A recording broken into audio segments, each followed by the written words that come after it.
જલારામ બાપાની 226મી જન્મ જયંતિ નિમિત્તે રજવાડી ઠાઠ માઠ સાથે ભવ્ય શોભાયાત્રાનું આયોજન કરવામાં આવ્યું હતું.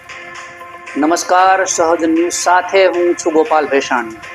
બાબરાથી અમારા પ્રતિનિધિ પ્રતિક કારિયા પાસેથી મળતી માહિતી મુજબ જગત આખું જ્યાં માથું નમાવીને માંગવા જાય છે, તે જગતનો નાથ પણ જેના આંગણે સાધુ બનીને માંગવા જાય છે, એવા પરમ પૂજ્ય જલારામ બાપાની 226મી જન્મ જયંતિ નિમિત્તે અમરેલી જિલ્લાના બાબરા શહેરમાં ભવ્ય શોભાયાત્રાનું આયોજન કરવામાં આવ્યું.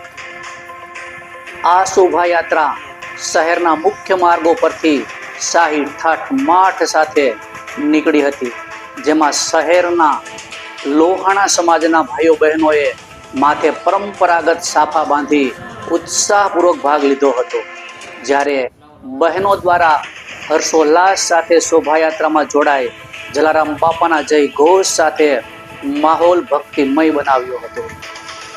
આ પ્રસંગે લોહાણા સમાજના તમામ વેપારી ભાઈઓ એ પરમ પૂજનીય જલારામ બાપાની જન્મ જયંતિની ભાવના રૂપે પોતાના ધંધા રોજગાર બંધ રાખી ભક્તિભાવપૂર્વક ઉજવણીમાં સહભાગિતા દર્શાવી હતી.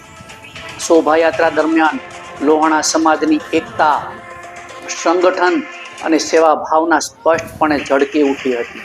સમગ્ર બાબરા શહેર ભક્તિભાવથી સાદગી અને એકતાના રંગમાં રંગાઈ ગયું હતું. લોહાણા સમાજના પ્રત્યેક વ્યક્તિના ચહેરા પર જલારામ બાપા પ્રત્યેની નિષ્ઠા, ભાવ અને લાગણી જોવા મળી રહી હતી.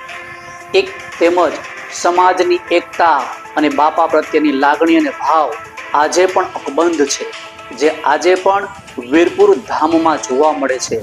એક પણ રૂપિયાના ફંડ ફાળા વગર જલારામ બાપાએ ચાલુ કરેલું ભૂખ્યા અને અન્ન સદાવ્રત આજે પણ એ જ ભાવથી ચાલુ છે.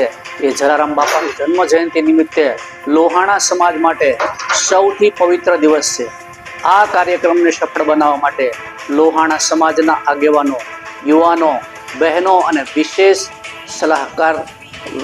સહકાર રહ્યો હતો. રિપોર્ટર પ્રતિક કારિયા, સહજ ન્યૂઝ, બાબરા.